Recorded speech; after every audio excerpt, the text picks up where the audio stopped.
Welcome to a new episode from Perfect English Podcast. Today we will focus on English usage. We will talk about the difference between habit and custom, and shadow and shade. So let's start with habit and custom. What is a habit?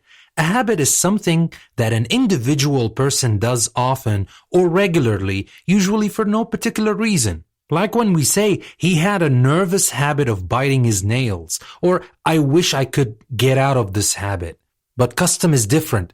A custom is something done by the people in a society in particular circumstances or at a particular time of the year. Like when we say, it is the custom to take chocolates or fruit when visiting a patient in hospital. Or my wife likes all the old English customs, not habits.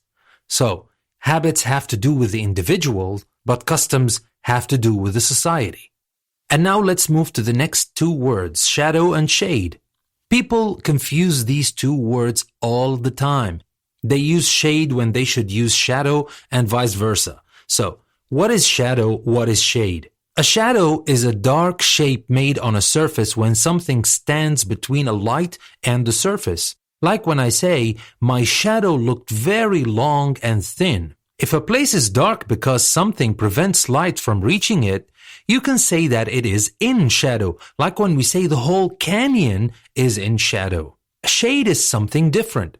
You refer to an area which is dark and cool because the sun cannot reach it as the shade.